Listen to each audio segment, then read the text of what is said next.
47 years later,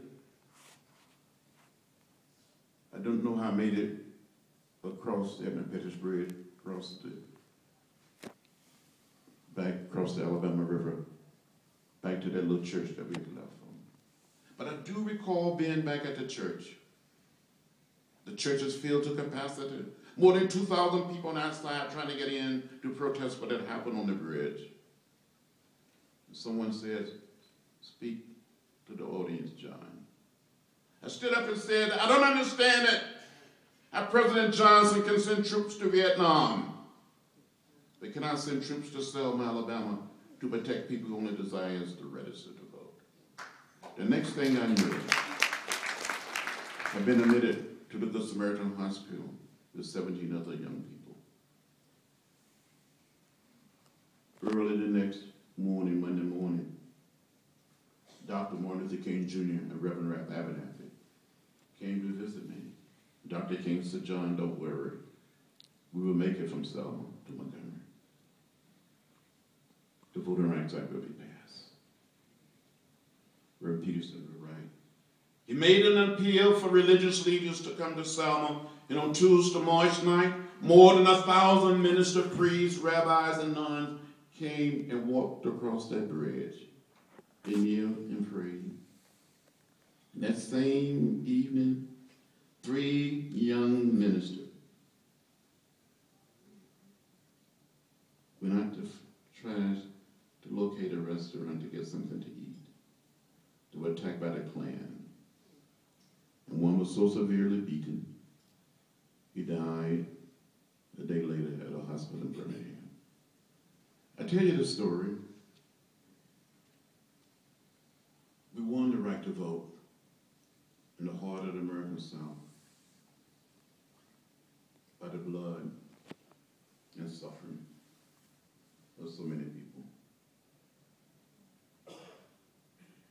The vote, as I said at the convention, the vote is precious, almost sacred. It's the most powerful, non-violent tool we have in a democratic society, and we must use it. Use it.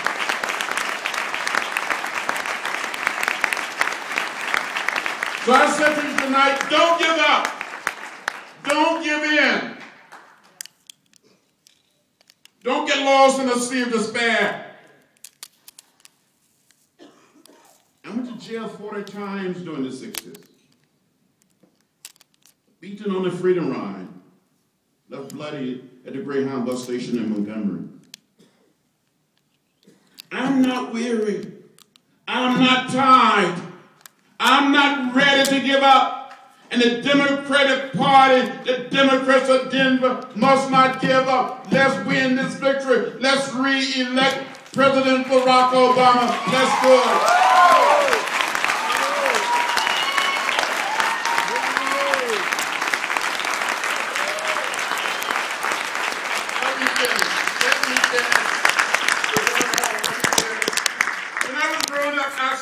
Alabama, 50 miles from Montgomery, I had an aunt by the name of Seneba.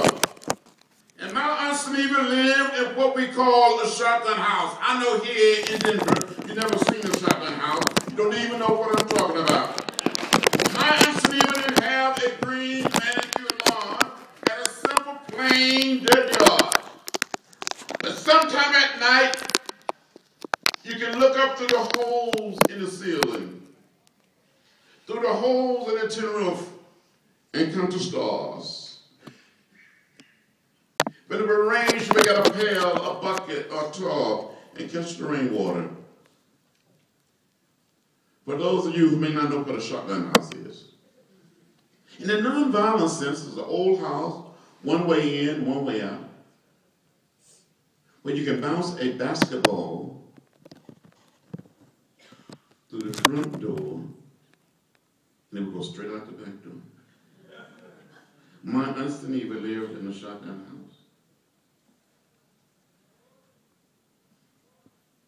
From time to time, especially on a Friday or Saturday, my Aunt Seneba would walk out into the woods and cut branches from a dogwood tree and tie these branches together and make a broom, and she would call that broom the breast broom. And she would sweep this dirt yard very clean, sometimes 2 and 3 times a week, but especially on a Friday or Saturday, because she wanted it to look good during the weekend.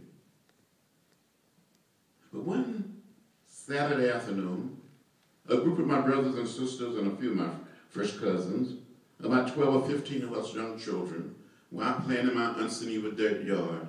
And an unbelievable storm came up. The wind started blowing, the thunder started rolling, the lightning started flashing. And the rain started beating on the tin roof of this old shotgun house. Mom became terrified. She started crying. She got all of us little children in and told us to hold hands. And we did as we were told. And we cried and we cried. The wind continued to blow, the thunder continued to roll, the lightning continued to flash, and the rain continued to beat on the tin roof of this old shotgun house. And when one corner of this old house appeared to be lifting from its foundation, my aunt had us to walk to that corner to try to hold the house down with our little bodies. When the other corner appeared to be lifting, my aunt had us to walk to that side. We were little children walking with the wind, but we never, ever left the house. I said to the Democratic Party of Denver, the wind may blow, the thunder may roll, the lightning may flash, and the rain may beat on your old house, but you must never leave the house. Maybe, just maybe, our foremothers and our forefathers all came to this great land in different ships. We're all in the same boat now. It doesn't matter whether we're black or white, Latino, Asian American, or Native American. It doesn't matter whether we're straight or gay. We're one people, we're one family, we're one house. We all live in the same